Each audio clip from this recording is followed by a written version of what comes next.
بسم اللہ الرحمن الرحیم۔ السلام علیکم۔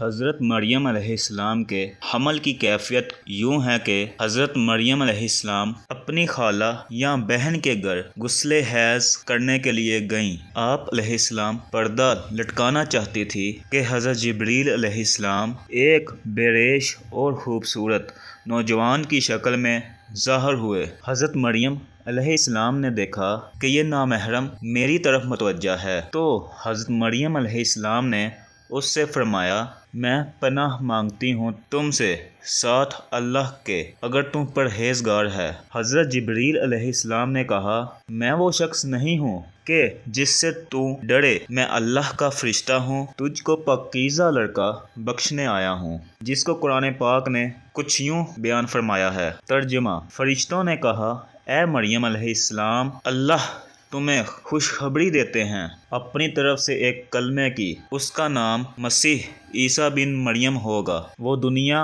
اور آخرت میں مرتبے والا ہوگا اور اللہ کے قریبی بندوں میں سے ہوگا۔ لوگوں سے باتیں کرے گا جب جھولے میں ہوگا اور جب پوری عمر کا ہوگا، اور وہ نیک بندوں میں سے ہوگا۔ حضرت مریم علیہ السلام نے جواب دیا، میرا بیٹا کیسے ہوگا کہ مجھے کسی بشر نے ہاتھ نہیں لگایا اور میں بدکار عورت بھی نہیں ہوں۔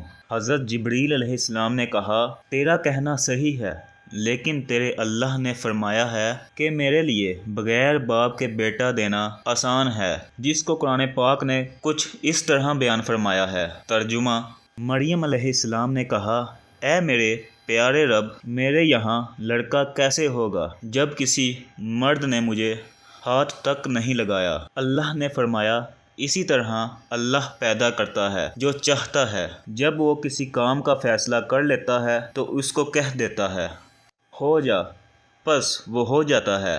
بی بی مریم علیہ السلام کو اسی وقت اتنی بڑی بشارت دی گئی کہ وہ نبی ہوگا، بنی اسرائیل اور تورات و انجیل کا عالم ہوگا، اور وہ بڑے معجزوں والا ہوگا، جس کو قرآن پاک نے کچھ یوں بیان فرمایا ہے۔ ترجمہ: اور اللہ اس کو کتاب اور حکمت اور تورات اور انجیل سکھائے گا، اور وہ رسول ہوں گے بنی اسرائیل کی طرف۔ حضرت عیسیٰ علیہ السلام کی پیدائش۔ غرض یہ کہ تمام بشارتوں کے بعد حضرت جبرائیل علیہ السلام نے حضرت مریم علیہ السلام کے گریبان میں روح مبارک کو پھونک دیا، جس سے فی الفور حمل رہ گیا۔ حضرت مریم علیہ السلام فرمایا کرتی کہ دوران حمل تنہائی میں حضرت عیسیٰ علیہ السلام مجھ سے باتیں کرتے تھے اور خدا کی تسبیح بھی بیان کرتے تھے، حالانکہ آپ علیہ السلام ابھی پیٹ میں تھے۔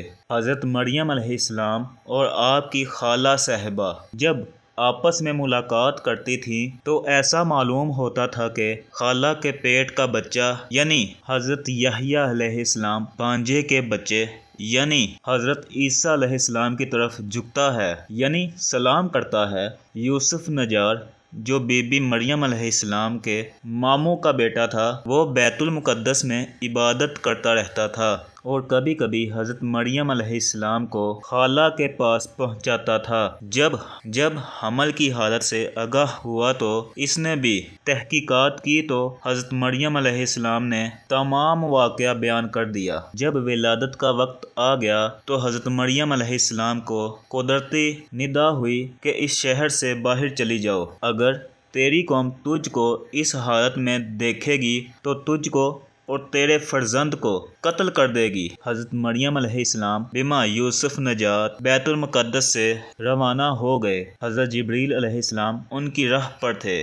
جب دونوں فرسنگ راہ قطع کی تو بیت اللہ میں پہنچے، وہاں بشدت درد سواری سے اتری اور پشت مبارک ایک خشک خرمے سے لگا بیٹھی۔ تفسیر حقانی میں ہے کہ ایک پرانا مکان تھا جس میں خشک کھجور کا ایک درخت تھا، جس سے ٹیک لگائی، پھر بغیر تکلیف کے حضرت عیسیٰ علیہ السلام پیدا ہوئے۔ اس وقت حضرت مریم علیہ السلام نے عرض کیا کہ اے کاش میں اس حال سے پہلے ہی مر جاتی، نسا نسیہ ہو جاتی۔ حق تعالیٰ نے ملائکہ کو بھیجا اور اپنے فضل و کرم سے وہیں ان کے پاؤں کے نیچے ایک پانی کا چشمہ ظاہر کر دیا۔ ملائکہ نے حضرت عیسیٰ علیہ السلام کو غسل دیا اور حضرت جبریل علیہ السلام بحکم رب: اے مریم علیہ السلام، غمگین مت ہو، اللہ نے تیرے لیے نہر جاری کی ہے اور خشک درخت کو سرسبز کیا ہے۔ اب تو خرمے کی شاخ کو ہلا، وہ تجھ پر تازہ خرمے گرائے گا، تو تم تازہ خرمے کھاؤ اور پانی پیو اور بیٹے کے دیدار سے اپنی آنکھیں ٹھنڈی کر۔ حضرت مریم علیہ السلام نے کہا، اگر لوگ مجھ سے پوچھیں کہ یہ بچہ کہاں سے لائی ہے تو میں کیا جواب دوں گی؟ حضرت جبریل علیہ السلام نے کہا، اگر تو کسی کو دیکھے تو اشارے سے کہہ دینا کہ میں نے خدا کے لیے روزہ نظر کیا ہے کہ کسی بنی آدم سے بات نہ کروں گی۔ اس زمانے میں کھانے اور پینے کے علاوہ باتوں سے بھی روزہ ہوتا تھا۔ تفسیر حقانی، جس کو قرآن پاک نے یوں بیان فرمایا ہے۔ ترجمہ: مریم علیہ السلام نے اس حمل کو اٹھا لیا اور وہ اس کو لے کر ایک دور جگہ چلی گئی۔ پھر دور اس کو کھجور کے درخت کی طرف لے گیا۔ اس نے کہا، کاش میں اس سے پہلے مر جاتی اور بولی بصری چیز ہو جاتی۔ پھر مریم علیہ السلام کو اس نے نیچے سے آواز دی کہ غمناک نہ ہو، آپ کے رب نے آپ کے نیچے ایک چشمہ جاری کر دیا ہے اور آپ کھجور کے تنے کو اپنی طرف ہلائیں، اس سے آپ کے اوپر پکی ہوئی کھجوریں گریں گی، پس کھاؤ اور پیو اور آنکھیں ٹھنڈی کرو۔ پھر اگر تم کو کوئی آدمی دیکھے تو اس سے کہہ دو کہ میں نے رحمان کا روزہ مان رکھا ہے، تو آج میں کسی انسان سے نہیں بولوں گی۔ حضرت ابن عباس رضی اللہ عنہ فرماتے ہیں کہ حضرت مریم علیہ السلام فرشتے کی بشارت سے بے غم ہو گئیں اور نفاس کی مدت ختم ہونے تک 40 روز وہیں رہیں، پھر اپنے گھر واپس آئیں۔ ہر طرف کی بشارتیں بی بی مریم علیہ السلام کو فرشتوں نے بتا دی تھیں اور سوال کا جواب بھی بتا دیا تھا کہ تو بچے کی طرف اشارہ کر کے کہہ دینا کہ اس بچے سے پوچھ لو۔ بنی اسرائیل نے یہ صورتحال دیکھ کر بڑے غصے سے کہا کہ یہ کیا برا کام تو نے کیا ہے، اے ہارون کی بہن، یعنی تو حضرت ہارون علیہ السلام کی طرح عبادت کرتی تھی اور تیری ماں بھی بدکار نہ تھی۔ حضرت مریم علیہ السلام نے حضرت عیسیٰ علیہ السلام کی طرف اشارہ کیا کہ اس سے پوچھ لو۔ پھر سب غصے ہو کر بولے کہ تو ہم سے تمسخر کرتی ہے کہ ہم چھوٹے بچے سے باتیں کریں؟ اتنے میں حضرت عیسیٰ علیہ السلام بول پڑے کہ میں بندہ خدا ہوں اور خدا نے مجھے کتاب دی ہے اور مجھے نبی بنایا ہے۔ جب یہود نے یہ معجزہ دیکھا تو ان کی زبان بند ہو گئی۔ چنانچہ ارشاد ہے، ترجمہ: پھر اس کو گود میں لیے اپنی قوم کے پاس آئیں۔ لوگوں نے کہا، اے مریم، تم نے تو بہت بڑا طوفان کر ڈالا۔ اے ہارون کی بہن، نہ تمہارا باپ کوئی برا آدمی تھا اور نہ تمہاری ماں بدکار تھی۔ پھر مریم علیہ السلام نے اس بچے کی طرف اشارہ کیا۔ لوگوں نے کہا کہ ہم اس سے کیسے بات کریں گے جو کہ گود میں بچہ ہے؟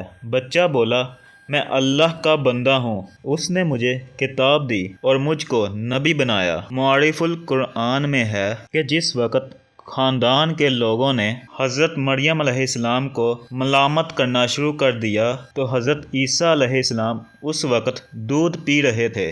جب انہوں نے یہ سنا تو دودھ چھوڑ دیا اور اپنی بائیں کروٹ پر سہارا لے کر ان کی طرف متوجہ ہوئے اور انگشت شہادت سے اشارہ کرتے ہوئے کہا، میں اللہ کا بندہ ہوں۔ اس نے اس سے پہلے ہی لفظ میں حضرت عیسیٰ علیہ السلام نے اس غلط فہمی کو دور کر دیا کہ اگرچہ میری پیدائش ایک معجزانہ انداز سے ہوئی ہے مگر میں خدا کا بندہ ہوں، تاکہ لوگ میری پرستش میں مبتلا نہ ہو جائیں۔ ان الفاظ میں حضرت عیسیٰ علیہ السلام نے اپنی شیر خوارگی